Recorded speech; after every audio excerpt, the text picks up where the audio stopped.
नमस्कार, मैं हूं पंकज मटपाल। स्वागत है आपका मेरे YouTube चैनल पर।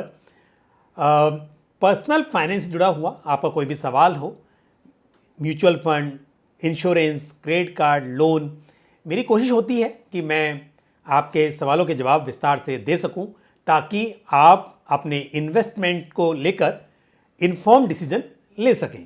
तो इसी कड़ी में आज मैं आपके कुछ सवालों के जवाब दूंगा इस वीडियो में। तो शुरू करते हैं ये कार्यक्रम और लेते हैं कि करके कुछ सवाल। पहला सवाल जो मैं ले रहा हूँ ये पूछा है गोविंद दुबे ने। गोविंद जी उज्जैन MP के रहने वाले हैं और 34 इयर्स के हैं। और गोविंद जी ने कहा है कि वो 35 लाख रुपए लमसम में इन्वेस्ट करना चाहते हैं। साथ ही ये भी बताया है कि लॉन्ग टर्म के लिए क्या स्ट्रेटेजी हो।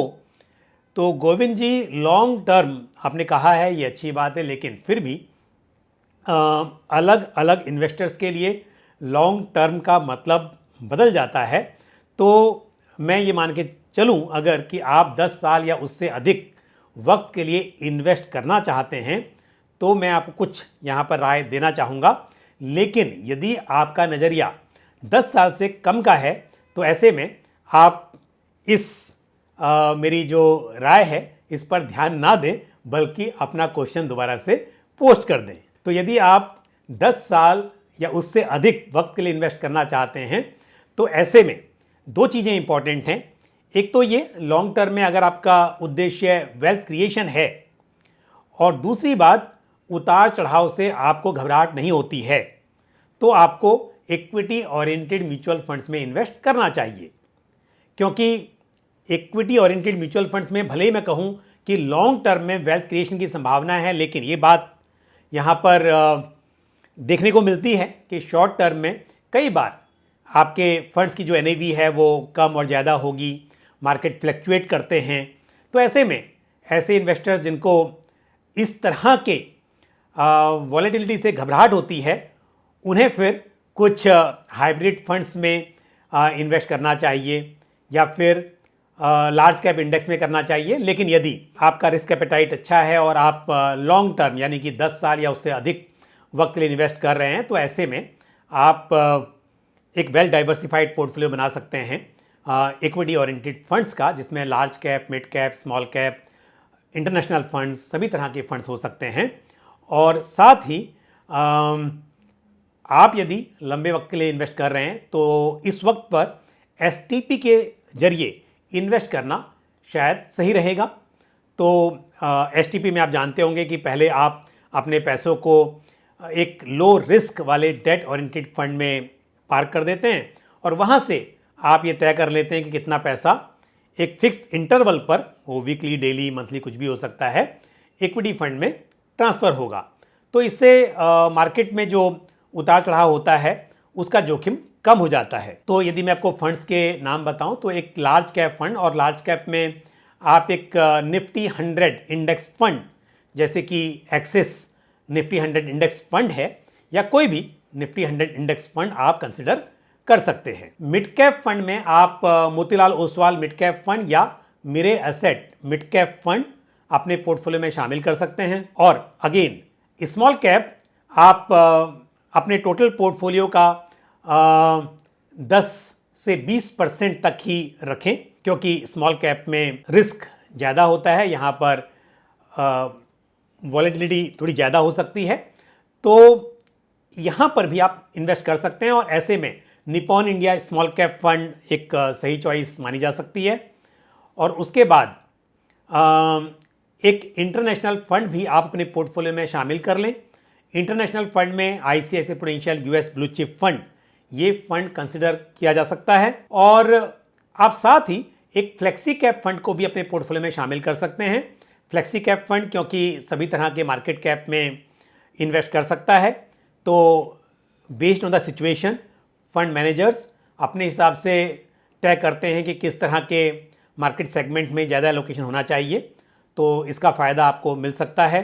तो एक फ्लेक्सी कैप फंड जैसे कि ICICI prudential flexi cap fund या क्वांट फ्लेक्सी कैप फंड, ये स्कीम्स कंसिडर की जा सकती हैं। तो इस तरह से एक वेल डाइवर्सिफाइड पोर्टफोलियो आप बनाइए लॉन्ग टर्म के लिए। और जैसा मैंने कहा, यदि आपका नज़रिया उतना लंबा नहीं है तो आप अपने क्वेश्चन में, यानी कि क्वेश्चन दोबारा से पोस्ट करें और उसमें आप ये मेंशन कर दें कि आप एक्चुअल में कितने समय के लिए इन्वेस्ट करना चाहते हैं और आपका रिस्क एपेटाइट कैसा है, सो दैट मैं दोबारा से आपको इस पर अपनी राय दे पाऊंगा। बढ़ते हैं आगे, लेते अगला सवाल जो पूछा है कृष्णा मुरारी शर्मा ने। और कृष्णा जी ने बताया है कि उनका जो इन्वेस्टमेंट होराइज़न है वो 20 ईयर्स का है, 20 साल का नज़रिया है इन्वेस्टमेंट का। और साथ ही कहा है कि मैं आपके वीडियोस हमेशा देखता हूं और बहुत इन्फॉर्मेटिव होते हैं। तो Krishna ji, thank you very much. मुझे खुशी हो रही है कि आपको मेरे वीडियो से जानकारी मिलती है और आप उन्हें इन्फॉर्मेटिव पाते हैं। So thank you very much. और आपने कहा है कि लंबे नज़रिए के साथ आप इन्वेस्टमेंट कर रहे हैं। आपके पोर्टफोलियो में बहुत सारी स्कीम्स हैं, 9 schemes. SBI small cap fund, SBI flexi cap fund, SBI blue chip fund, Canara Robeco blue chip fund, Parag Parikh flexi cap fund, Axis growth opportunities fund, IDFC Nifty 50 index fund, Canara Robeco small cap fund और HDFC defence fund.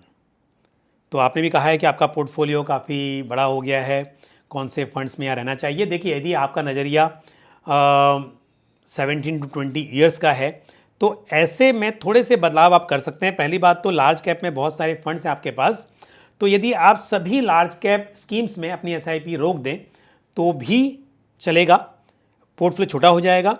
और साथ ही मैंने ऐसा इसके लिए कहा है क्योंकि आपके पास large and mid cap funds भी हैं और large and mid cap funds में भी आपको लार्ज कैप का एक्सपोजर मिल रहा है। साथ ही फ्लेक्सी कैप फंड भी आपके पास है, वहाँ भी आपको लार्ज कैप में एक्सपोजर मिल रहा है। तो आप ने जो डायरेक्ट ये जो फंड लिए हुए हैं लार्ज कैप फंड, उनमें अपनी SIP रोक सकते हैं। या फिर आपको फिर भी लार्ज कैप रखना है तो जो 2 actively manage large cap fund हैं वहाँ पर SIP रोक दें। और IDFC निफ्टी 50 इंडेक्स फंड, इसमें आप कंटिन्यू कर सकते हैं। तो एटलीस्ट 2 फंड्स तो आपके पोर्टफोलियो में कम हो सकते हैं। और पराग पारिक फ्लेक्सी कैप फंड बिल्कुल आप कंटिन्यू कीजिए। एक्सिस ग्रोथ अपॉर्चुनिटीज़ फंड जो कि large and mid cap fund है, इसमें भी आप बने रहिए। स्मॉल कैप में SBI फ्लेक्सी कैप फंड है और Canara Robeco small cap fund है, इसमें आप 1000 रुपीज़ की SIP कर रहे हैं। साथ में SBI स्मॉल कैप फंड भी जिसमें 2000, यानी कि 3 स्कीम आपने ली हुई हैं। स्मॉल कैप फंड्स भी आपके पास 2 हैं, SBI स्मॉल कैप में 2000 और कैनरा रोबेको स्मॉल कैप में 1000 की SIP चल रही है। आप कोई बात नहीं, इनमें चलने दीजिए लंबे वक्त के लिए।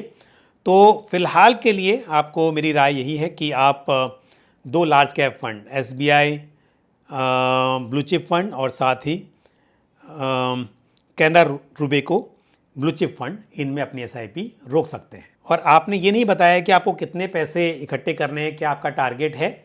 लेकिन ये मैं ज़रूर कहूँगा कि आप समय के साथ अपने इन्वेस्टमेंट को बढ़ाते रहें, अपनी SIP को स्टेप अप करते रहें, ताकि लॉन्ग टर्म में आप एक अच्छी वेल्थ क्रिएट कर सकें और इन्फ्लेशन को बीट कर सकें।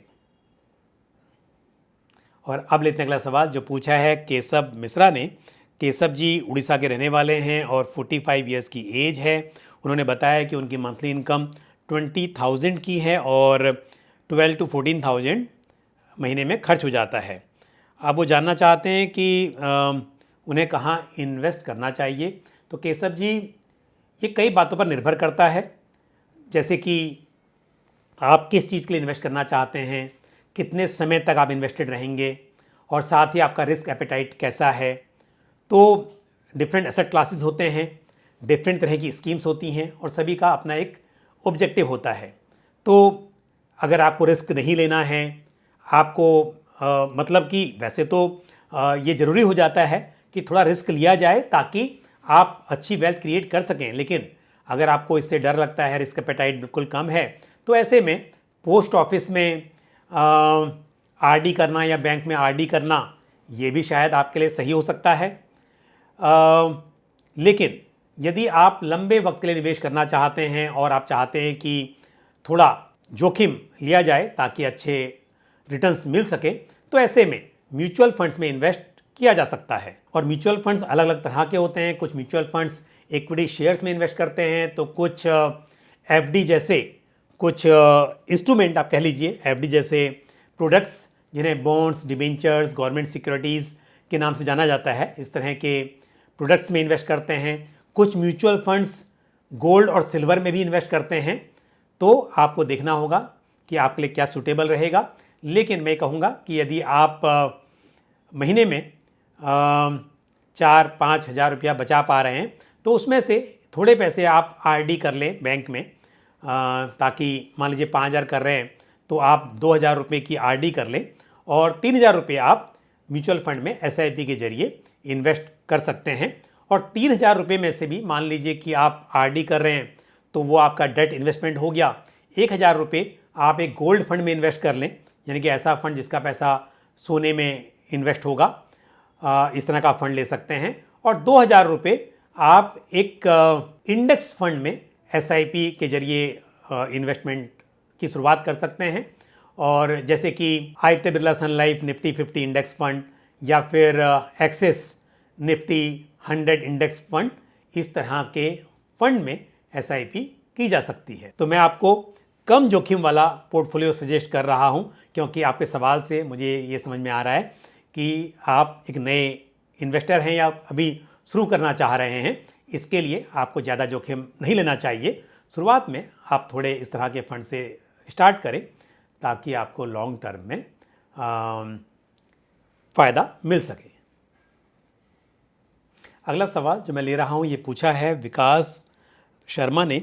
विकास जी गुड़गांव के रहने वाले हैं और विकास जी ने बताया कि उन्होंने भारतीय एक्सा इंश्योरेंस धन वर्षा पॉलिसी ली हुई है और 25 ईयर लॉन्ग पॉलिसी है जो कि 2019 में ली गई थी। 5,25,000 का प्रीमियम पे कर दिया गया है और अभी आगे भी प्रीमियम भरना है, जो कि 10 लाख से अधिक का प्रीमियम भरना है। 15 साल का प्रीमियम पॉलिसी टर्म है और विकास जी इस पॉलिसी से खुश नहीं हैं और साथ ही वो जानना चाहते हैं कि आप क्या करना चाहिए। उन्हें इस बात का अफसोस है कि उन्होंने इस पॉलिसी में इन्वेस्ट किया। विकास जी, ऐसी गलतियां कई बार हो जाती हैं, कई बार सही इन्फॉर्मेशन नहीं दी जाती कस्टमर को, तो पॉलिसी होल्डर्स ऐसे प्लान्स में फंस जाते हैं जहां वो शायद नहीं इन्वेस्ट करना चाहते थे। तो अब वजह यही है कि क्या किया जाए ऐसी पॉलिसी में, क्योंकि ये एक सेविंग्स प्लान है, ये एक इन्वेस्टमेंट प्लान नहीं है। यानी कि ये यूलिप भी नहीं है कि मैं कहूँ कि यहाँ पर एक फ़ंड में आप बदलाव कर लीजिए और लॉन्ग टर्म में शायद जो रिटर्न्स जनरेट होंगे उससे चार्जेस वगैरह रिकवर हो सकते हैं और आपको कुछ ठीक ठाक रिटर्न्स मिल सकते हैं। यहाँ पर क्योंकि ये सेविंग्स प्लान है और जिस तरह से स्कीम की परफॉर्मेंस होगी उस हिसाब से बोनस यहाँ पर डिक्लेयर किया जाएगा और मार्केट लिंक प्लान ये है नहीं।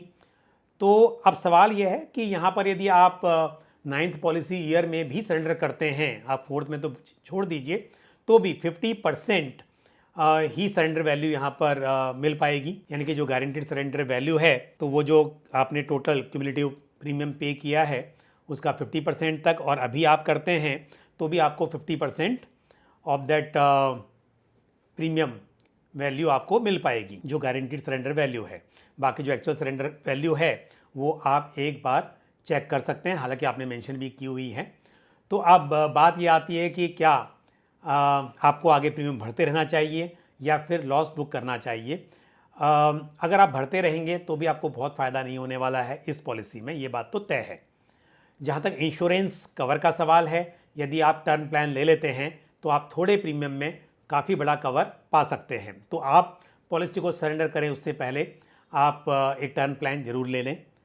और क्योंकि जैसा आपने कहा है कि ये पॉलिसी आपके इन्वेस्टमेंट ऑब्जेक्टिव को पूरा नहीं कर रही है, आप चाहते हैं कि आपके पैसे पर आपको अच्छे रिटर्न्स मिलें, वहाँ पर एक वेल्थ क्रिएट हो, वो संभावना यहाँ पर दिखाई नहीं दे रही है, तो आप लॉस के साथ निकल सकते हैं। और इन पैसों को लंबे वक्त के लिए यदि आप सोच समझकर अच्छे म्यूचुअल फंड स्कीम्स में इन्वेस्ट करें, जैसे कि आप कह रहे हैं कि यहाँ पर 10 साल तक आपको इन्वेस्टमेंट करना है, तो आप जहाँ पर इन्वेस्ट करेंगे म्यूचुअल फंड्स में 10 साल तक अगर आप इन्वेस्टेड रहेंगे तो मुझे उम्मीद है आप अपना लॉस ज़रूर रिकवर कर लेंगे और आगे का जो प्रीमियम आपने पे करना था वो भी यदि आप म्यूचुअल फंड्स में इन्वेस्ट करेंगे तो यहाँ पर उम्मीद है कि आप इससे बेहतर रिटर्न्स पा सकते हैं। लेकिन ध्यान रहे कि स्कीम्स का चुनाव आप सही करें, क्योंकि आप यहाँ पर लॉस बुक कर रहे हैं तो आपको आगे ज़्यादा रिस्क नहीं लेना चाहिए, ये मेरी राय है। तो आप या तो लार्ज कैप इंडेक्स फंड में इन्वेस्ट करें या फिर एक अच्छे large and mid cap fund में अपने पैसों को इन्वेस्ट कर लें। और यदि नज़रिया क्योंकि 10 साल से ऊपर का है तो ऐसा नहीं कहूँगा कि आप स्मॉल कैप फंड में करें, लेकिन आप एक मल्टी कैप फंड भी कंसिडर कर सकते हैं। तो यदि आप ये मन बना लें कि आपको सरेंडर करनी है पॉलिसी और जब सरेंडर वैल्यू आपके पास आ जाए, आपको पैसा मिल जाए, तब दोबारा से आप मुझसे सवाल पूछ सकते हैं। उस वक्त पर मैं कुछ स्कीम्स के नाम भी आपको सजेस्ट कर दूंगा। और अब लेते हैं आज का आखिरी सवाल जो पूछा है दिनेश कनौजिया ने। दिनेश जी ने कहा है कि वो 30 लाख रुपए इन्वेस्ट करके वहाँ से SWP करना चाहते हैं और 25,000 रुपीज़ पर मंथ विड्रॉ करना चाहते हैं। दिनेश जी, जब आप SWP करते हैं तो ऐसे में ऐसा नहीं है कि सिर्फ प्रॉफिट ही विड्रॉ होगा, क्योंकि आप तय कर रहे हैं कि आपको 25,000 हर महीने विड्रॉ करना ही है। और यदि आपका पैसा उस रेट से नहीं बढ़ता है यहाँ पर आप, और यदि 30 लाख पर आप 25,000 रुपया महीना विड्रॉ करना चाहते हैं तो मतलब आप 0.83% हर महीने विड्रॉ कर रहे हैं, जो कि यदि मैं इफेक्टिव देखूं एनुअलाइज्ड तो ये 10.47% निकल कर आता है। क्योंकि यहाँ पर हर महीने विड्रॉ करेंगे तो कंपाउंडिंग नहीं हो रही है, जबकि कोई व्यक्ति यदि अपने पैसों को हर महीने बढ़ता हुआ देखे तो वहाँ पे वो कंपाउंडिंग भी होगी। तो इसलिए इफेक्टिव जो यहाँ पर मैंने कैलकुलेशन की है वो आता है 10.47% का। तो ये गारंटी तो है नहीं कि मैं कोई भी स्कीम बताऊँ और वहाँ पे ऐसे रिटर्न निकल कर आ पाएँ। तो आप इस बात के लिए तैयार रहें कि यदि अभी एक साथ इन्वेस्ट करके इमीडिएटली आप विड्रॉ करना चाहते हैं तो हो सकता है कि जो आपकी कैपिटल है वो भी कम होती जाए। दूसरा रास्ता यह है कि आप अभी इन्वेस्ट करें और इमीडिएटली पैसे विड्रॉ करना स्टार्ट ना करें, बल्कि कुछ समय के लिए इन्वेस्टेड रहें और कुछ ईयर्स के बाद जब ये 30 लाख बढ़ के और बड़ी अमाउंट हो जाए तब आप 25,000 रुपया महीना विड्रॉ करना शुरू करें। तब ऐसा हो सकता है कि आपका कैपिटल का नुकसान आपको ना हो। और एक रास्ता और है कि आप 25,000 की जगह छोटा अमाउंट विड्रॉ करें, आप 0.5% हर महीने विड्रॉ करें, ताकि उम्मीद की जा सके कि आपका पैसा उस रेट से कम बढ़ पाए। हालांकि गारंटी म्यूचुअल फंड्स में कुछ भी नहीं होती है। हो सकता है कि एक महीने में आपको 2% की ग्रोथ भी दिखाई दे और हो सकता है किसी महीने में आपका कैपिटल और भी कम हो रहा हो। तो यदि आप छोटे विड्रॉल करेंगे तो यहाँ पर कैपिटल आपकी चांसेस हैं कि लंबे समय तक चल पाए। और फिर अदरवाइज जैसा मैंने कहा कि यदि आप बड़ा अमाउंट विड्रॉ करते हैं और पैसा नहीं बढ़ता है तो हो सकता है कि एक समय पर पूरा जो कैपिटल है वो आपका जीरो हो जाए। तो आप किस तरह से प्लानिंग कर रहे हैं ये उस पर निर्भर करेगा। अब फिर भी क्योंकि आप SWP करना चाहते हैं, आप इमीडिएटली करें या 2-3 साल के बाद करें। ऐसे में मेरी राय यह है कि आपको एक हाइब्रिड फंड से SWP करनी चाहिए और ऐसे में बैलेंस एडवांटेज फंड जो कैटेगरी है हाइब्रिड में एक कैटेगरी, उस कैटेगरी में आप इन्वेस्ट कर सकते हैं। तो ICICI prudential balance advantage fund या HDFC बैलेंस एडवांटेज फंड यहाँ पर कंसिडर किया जा सकता है। तो ये थी कुछ जानकारी आज के लिए। मैंने कुछ सवालों के उत्तर दिए। मुझे उम्मीद है कि आपको ये सलाह, ये सुझाव समझ में आए होंगे और जानकारी पसंद आई होगी। और इसी तरह से आपके जो भी सवाल या सुझाव हों आप कमेंट बॉक्स में पोस्ट करते रहें। इसी के साथ मुझे दीजिए इजाज़त, अगले वीडियो में फिर आपसे मुलाकात होगी। थैंक यू, जय हिंद। म्यूचुअल फंड निवेश बाजार जोखिमों के अधीन है। योजना से संबंधित सभी दस्तावेजों को ध्यान से पढ़ें।